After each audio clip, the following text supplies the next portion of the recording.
Hello అందరికీ, welcome to Suman TV UAE. నేను మీ వాసవి. ఈరోజు మనం చూడబోతున్నాం హాంకాంగ్లోని వాంగ్ టైసన్ దేవాలయం.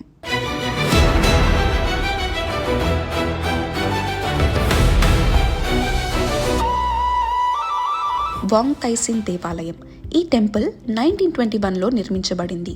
ఇది సుమారు 18,000 స్క్వేర్ ఫీట్ విస్తీర్ణంలో ఉంది. దీనిని మాస్టర్ వాంగ్ అనే భక్తుడు నిర్మించాడు. ఇక్కడి ప్రజల విశ్వాసంతో ఇది చాలా పెద్ద ఆలయంలాగా మారింది. ఈ ఆలయం చాలా ప్రసిద్ధి చెందింది. ఇక్కడ చేసే ప్రార్థనలు నిజమవుతాయని ఇక్కడి ప్రజల నమ్మకం. గ్రేట్ ఇమ్మోర్టల్ వాంగ్ టైసన్ ఆరోగ్యం, శాంతి, అదృష్టానికి ప్రతీకగా భావించే దేవుడు. ఇక్కడికి వచ్చే భక్తులు ఆరోగ్యం, సంపద, ఉద్యోగం, వివాహం వంటి కోరికలతో ప్రార్థిస్తారు. ఇక్కడ చేసే ప్రతి ప్రార్థన ఫలిస్తుందనే గట్టి నమ్మకం వీరిలో ఉంటుంది. కౌచింగ్ ఫార్చ్యూన్ స్టిక్స్ ఇక్కడి పవిత్రమైన ఆకర్షణ. దైవాన్ని ప్రశ్నిస్తూ మన భవిష్యత్తుకు మార్గదర్శకం పొందే పద్ధతిలో ఇదొకటి. ఈ ఆలయంలో ఒక ప్రత్యేక విశేషం ఉంది. ఇక్కడ దేవతలను జంతువుల రూపంలో కూడా దర్శించవచ్చు.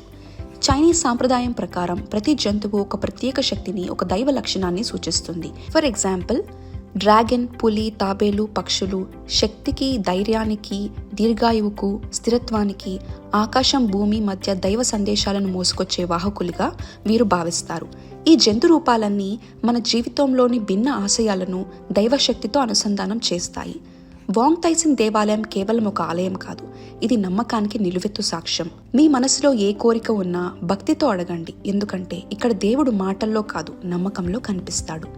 హాంకాంగ్ వచ్చిన ప్రతి ఒక్కరూ వాంగ్ టైసన్ టెంపుల్ ఖచ్చితంగా చూడండి. అండ్ ఇంకా ట్రావెల్ అండ్ స్పిరిచువల్ అడ్వెంచర్స్ కోసం stay connected to my channel.